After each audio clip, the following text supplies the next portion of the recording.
देखिए सच ये है कि हर तरह का व्यक्ति होता है, किसी की आराधना होती है।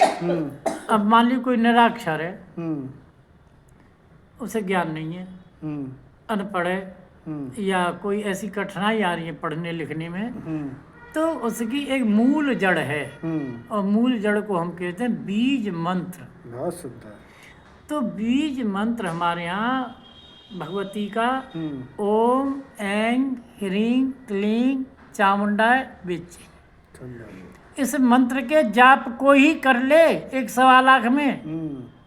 मैं दृढ़ विश्वास के साथ कहता हूँ कि पत्थर फोड़ करके भी काम होगा, लोहा तोड़ करके भी उसका काम बनेगा।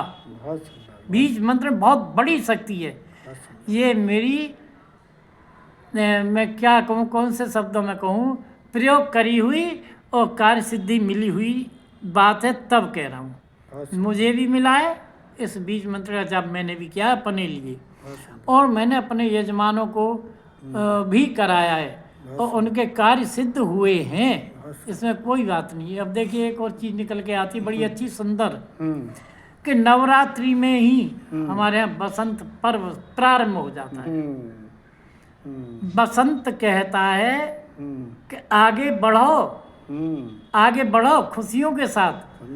जैसे हमारे यहाँ इसमें एक महत्वता दी गई है पीले रंग को, और फूलों में, देखिए आपने अभी सुना नहीं होगा लेकिन मैं बता रहा हूँ, फूलों में बसंत ऋतु में सरसों के फूल से ही उत्सव मनाया जाता है।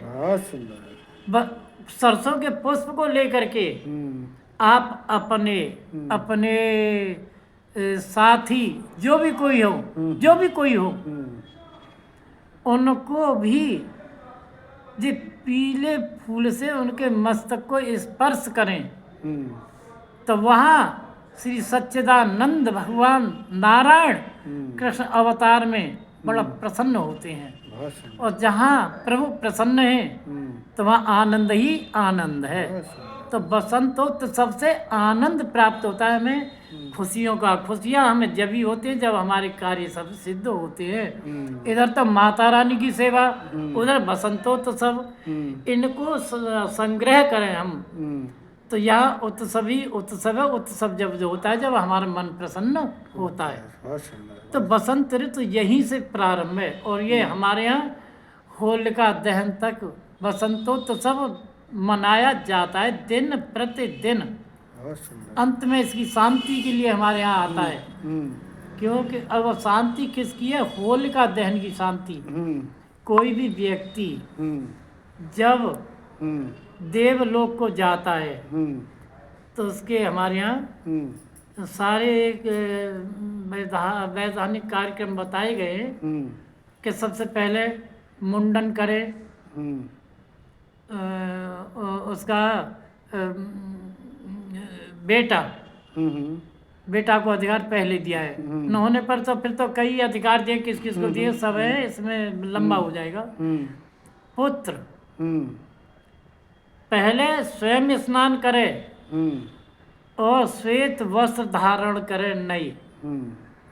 फिर जो मृतक है उसके लिए स्नान आदि करके दे, तो पहला कार्यक्रम आता है कि उसे अग्निमुख दे। यहाँ भी 3 चीजें हमारे यहाँ स्पष्ट गरुड़ पुराण में भी आया है कि या तो पृथ्वी में गाड़ दें जिसे कहते हैं, यानी कि हमारे यहाँ पृथ्वी के अंदर अथवा पृथ्वी के ऊपर उसे दाह क्रिया करें, अथवा जल पर्व करें, नदियों में बहा दें। तो ये तीनों गति जो होती हैं बड़ी अति उत्तम है। मनुष्य डरता है, कहीं कह देता है कुछ, कहीं कुछ, है ना। तो ये अपनी अपनी सोच है। वाला गति तीनों है, भूमिगत, भूमि के अंदर, जल गति, या दूसरा नाम ले तो समाधि, जल समाधि, भूमि समाधि, अग्नि समाधि। अग्नि में भस्म करें, फिर अग्नि में भस्म करके फिर भी वो वहीं जाते हैं नदियों में, है ना। तो ये हमारे यहाँ पंच तत्व से मिलकर के पंच में हर जगह जब भी गर्भ पुराण की कथा कहता हूँ तो पंच तत्व के विषय में पूरा पूरा समझाता हूँ कि तीनों गति में पंच तत्व है। फिर ये तो दूसरा दिखा, फिर आगे आता है कि त्रयोदशा करे, तीजा करे तो दूसरे या तीसरे दिन। फिर आगे आती है बात के वर्ण के आधार पे कि 10वें दिन दशाह करे, ब्राह्मण में क्षत्रिय, वैश्य में 9, क्षत्रियों में 7 और शूद्रों में 3, इस तरह से करें। उसके पश्चात फिर एकादशा आता है, द्वादशा आता है, त्रयोदशा। ये सारी गति जो करते हैं तो पितृ जो था उसे आनंद आता है और मोक्ष मिलती है, परम गति को प्राप्त होता है वो। तो हमारे यहाँ भी खुशी आई। तो ये खुशी कौन दे रहे हैं? हमारे यहाँ बसंतोत्सव। बसंतोत्सव मतलब ये है कि खुशियाँ मिलें। तो ये सारी चीज हमारे यहाँ अंत समय में, जिसमें हम द्वादशा करते हैं, यज्ञ करते हैं, यज्ञ को शांति भी करते हैं। तो शांति और यज्ञ से प्रेरणा मिलती है कि शांति ही प्राप्त के लिए ये सारी चीजें करते हैं। और शांति जब प्राप्त होती है, जब कि हमारे कार्य सिद्ध होते हैं, तो कार्य सिद्ध माँ भगवती अवश्य करेंगे, अवश्य करेंगे। लेकिन विधि विधान के अनुसार नियमानुकूल इन पूजा पाठ आदि को करें तब। अब मैंने एक सूक्ष्म बात कही, फिर दोहरा रहा हूँ कि अगर कोई व्यक्ति हमारे ग्रंथ वेद ग्रंथ और पुराण वेद इन सब चीज़ों का अध्ययन नहीं कर सकता है, तो मोटी सी बात है कि बीज मंत्र का उच्चारण करे, वो नवरात्रि में पूजा आदि के ही समान है। क्योंकि ध्यान तुम्हारा कहाँ है? माता रानी में। और ध्यान ही सर्वोत्तम पूजा है। ध्यान नहीं तो पूजा सब व्यर्थ है।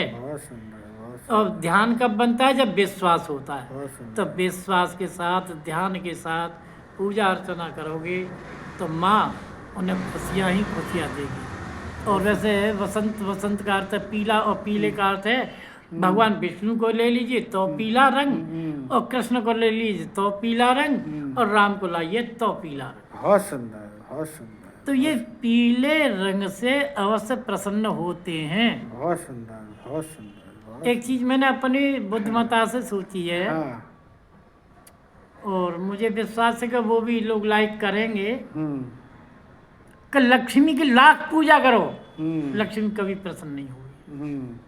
क्यों नहीं होगी?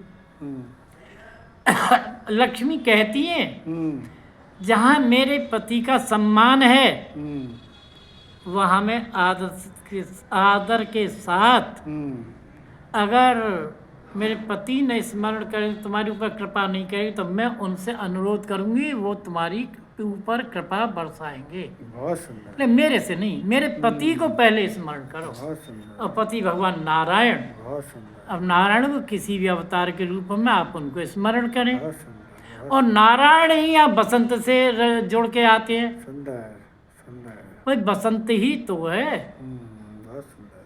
ठीक, इसमें एक चीज और लोग लाते हैं, वो सही है, झूठ उनका भी नहीं है। बसंत तो सब हमारे यहाँ माँ सरस्वती के लिए किया जाता है। बहुत सुंदर, बहुत सुंदर। तो अब बताइए, सरस्वती भी हमारी वाणी की दाता हैं, कंठ की दाता हैं।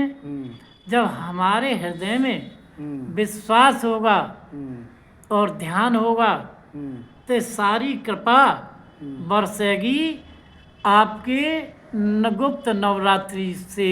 बहुत सुंदर, बहुत। क्यों? वहाँ वो भी सम्मिलित हैं, सम्मिलित हैं, वो तो स्वयं सम्मिलित हैं तीनों रूपों में। तो यहाँ क्यों नहीं आएंगी?